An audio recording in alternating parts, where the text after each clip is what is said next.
Bismillahirrahmanirrahim. Assalamualaikum warahmatullahi wabarakatuh. Saya Wahyu Cahyadi dari kelas AK19M. Di sini akan sedikit membacakan proposal atau mempresentasikan proposal saya tentang analisis pengaruh laba dan arus kas operasi dalam memprediksi arus kas masa depan pada perusahaan otomotif yang terdaftar di Bursa Efek Indonesia atau BI.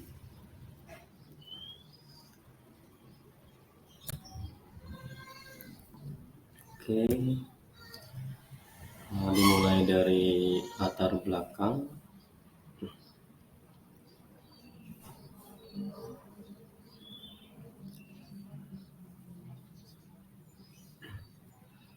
Pertumbuhan ekonomi akan terus berkembang seiring dengan adanya revolusi industri. Salah satunya perkembangan ekonomi di industri otomotif. Industri otomotif dijadikan salah satu sektor andalan yang mempunyai kontribusi cukup besar terhadap perekonomian negara. Lalu selain itu, industri otomotif akan berkembang seiring dengan berkembangnya teknologi komunikasi. Adanya perkembangan teknologi informasi dan komunikasi. Komunikasi ini akan menyebabkan perubahan-perubahan di dalam berbagai sektor industri. Informasi mengenai perkembangan dan pertumbuhan ekonomi ini bersumber dari eksternal perusahaan. Untuk berinvestasi di sektor tertentu, seorang investor juga memerlukan informasi yang bersumber dari internal perusahaan, yaitu berupa laporan keuangan.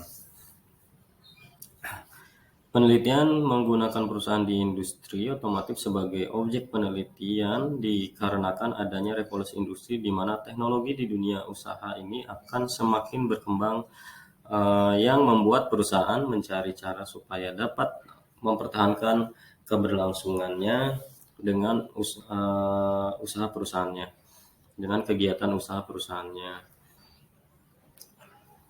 Lalu kemudian rumusan masalahnya di sini, yang pertama, apakah laba bersih memiliki pengaruh dalam memprediksi arus kas di masa depan pada perusahaan otomotif? Nanti akan ada penjelasan di slide berikutnya. Kemudian, apakah arus kas operasi memiliki pengaruh dalam memprediksi arus kas di masa depan pada perusahaan otomotif? Lalu kemudian, apakah laba bersih dan arus kas operasi memiliki pengaruh dalam memprediksi arus kas di masa depan pada perusahaan otomotif?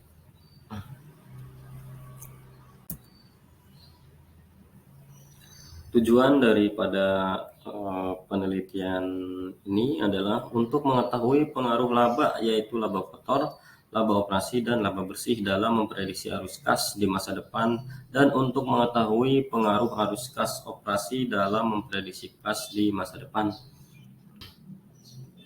Manfaatnya penelitian ini, yang pertama, dapat dilakukan atau dapat dijadikan acuan dan referensi untuk penelitian selanjutnya yang berhubungan dengan laba dan arus kas operasi dalam memprediksi arus kas di masa depan, terutama di perusahaan otomotif. Itu manfaat dari segi teoritis. Lalu kemudian manfaat praktisnya, penelitian ini dilakukan untuk dijadikan bahan pembelajaran dan juga untuk menambah wawasan penelitian dalam memprediksi arus kas masa depan menggunakan komponen laporan keuangan, yaitu laba bersih dan arus kas operasi. Lalu kemudian penelitian ini diharapkan dapat dijadikan masukan untuk perusahaan sebagai pertimbangan dalam pengambilan keputusan pada rencana keuangan di masa yang akan datang. Penelitian ini diharapkan juga dapat dijadikan sebagai bahan pertimbangan dan bahan evaluasi investor untuk mengambil keputusan dalam memberikan informasi bagi pengguna laporan keuangan.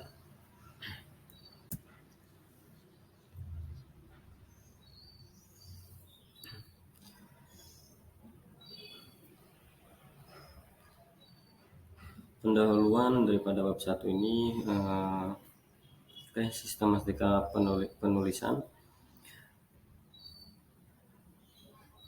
Di dalam bab ini dijelaskan tentang latar belakang permasalahan yang akan diteliti, rumusan masalah yang berisi masalah utama yang akan diteliti, tujuan penelitian yang akan dikehendaki, dan manfaat penelitian secara teoritis dan praktis. Lalu bab 2, tujuan pustaka, tinjauan pustaka. Di dalam bab ini akan dijelaskan teori-teori yang digunakan sebagai pembahasan permasalahan penelitian terdahulu, akan digunakan sebagai acuan penelitian, pengembangan hipotesis, dan kerangka berpikir atau konsep yang menjelaskan bagaimana teori berhubungan dengan faktor yang dijadikan masalah utama. Di bab 3 ada metode penelitian. Di dalam bab ini akan dijelaskan tentang jenis penelitian, sumber data yang digunakan adalah metode analisis data, dan metode yang digunakan dalam uji hipotesis. Kita masuk ke bab 1 itu pendahuluan. Oke, dia masuk bab 2, kajian pustaka.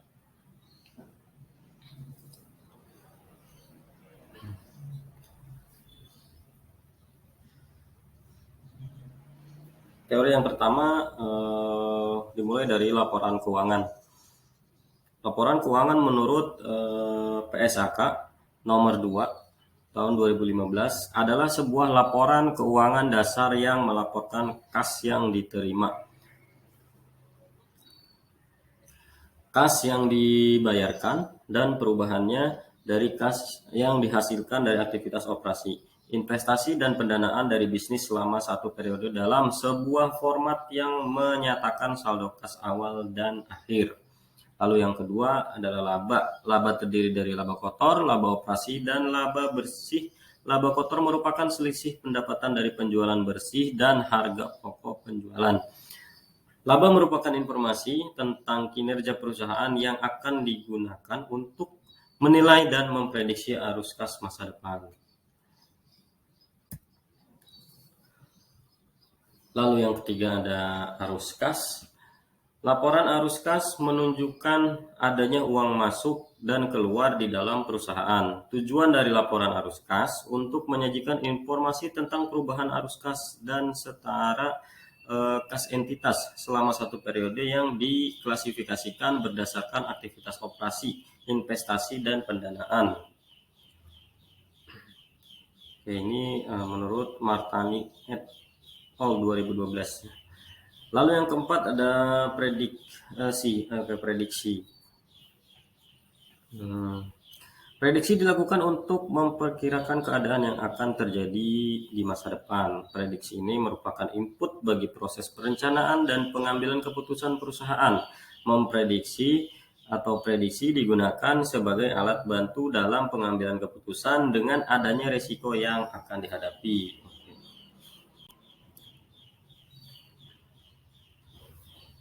Lalu kemudian penelitian yang berkaitan.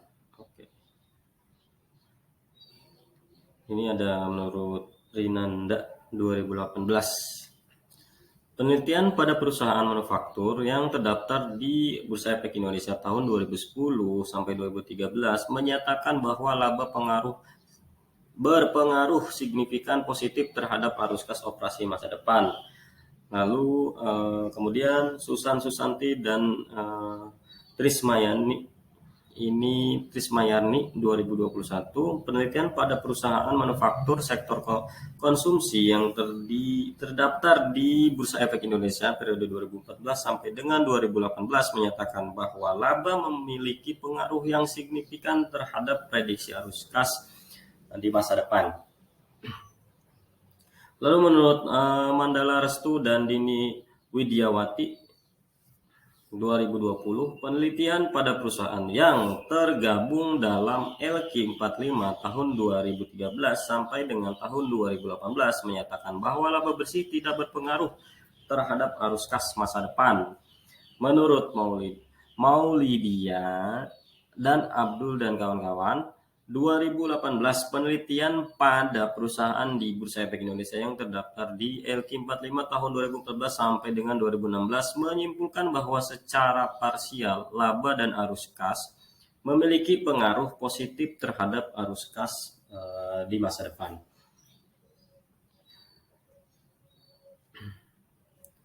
Oke.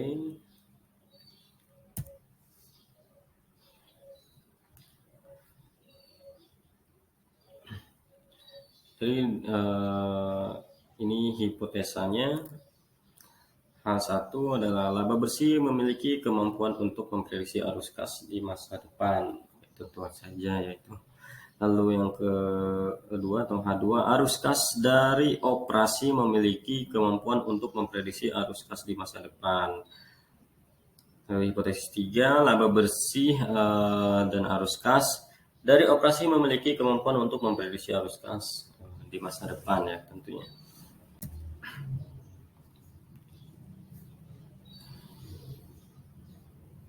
Oke, di sini digambarkan juga untuk kerangka berpikir variabel independen dan variabel dependen. Laba bersih, arus kas operasi, arus kas di masa depan.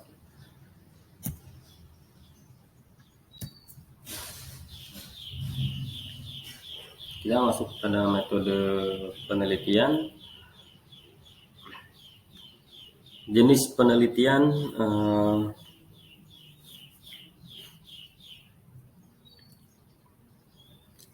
penelitiannya adalah penelitian kuantitatif. Penelitian kuantitatif menggunakan angka-angka yang menunjukkan nilai terhadap besaran atas variabel yang ada pada sumber data penelitian.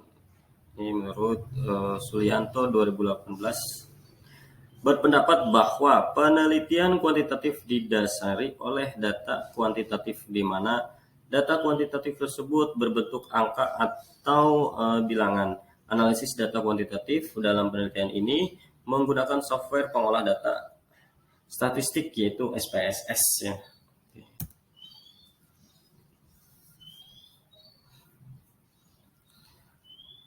Operasionalisasi variabel independen. Oke, seperti yang digambarkan di slide ini, laba bersih X1 yaitu jumlah laba bersih pada akhir pada tahun 2019 sampai dengan 2021 dari perusahaan otomotif yang terdaftar di Bursa Efek Indonesia atau BI. Arus kas dari operasi X2 yaitu arus kas dari kegiatan operasional perusahaan dan kegiatan lain yang tidak termasuk dalam aktivitas investasi dan pendanaan 31 Desember 2019 sampai dengan 2021 di perusahaan otomotif yang terdaftar di Bursa Efek Indonesia. Lalu variabel dependennya yaitu arus kas masa depan, yaitu arus kas masa depan dengan komponen arus kas dari aktivitas operasi akhir tahun sesudah pengamatan dengan rumus T+1 arus kas operasi 2019, 2020 sampai dengan 2021.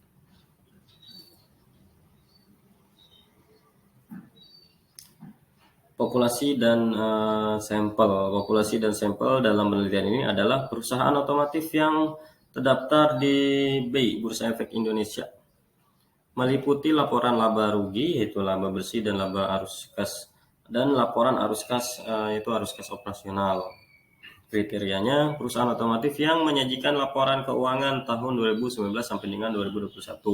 Perusahaan yang tidak mengalami laba negatif pada laporan keuangan tahunan tahun 2019 sampai dengan 2021. Perusahaan yang tidak mengalami arus kas operasi negatif pada laporan tahun 2019 sampai dengan 2021.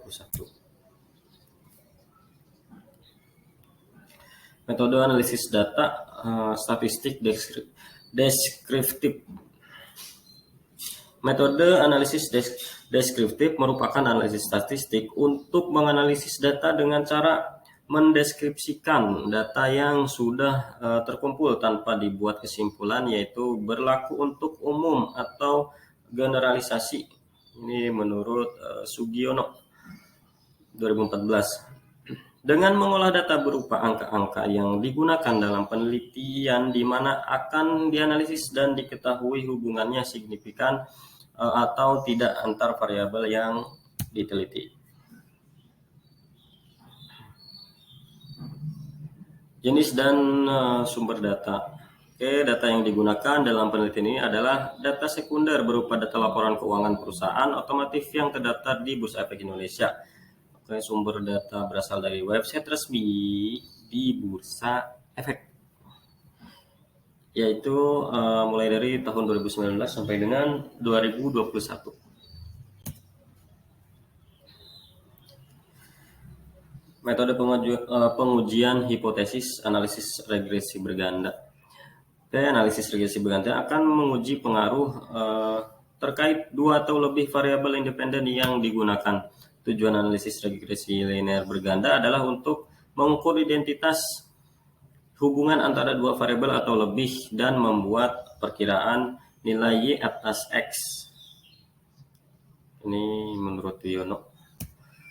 Oke, saya rasa dari saya cukup. Kurang lebihnya mohon maaf karena masih belajar. Terima kasih. Assalamualaikum warahmatullahi wabarakatuh.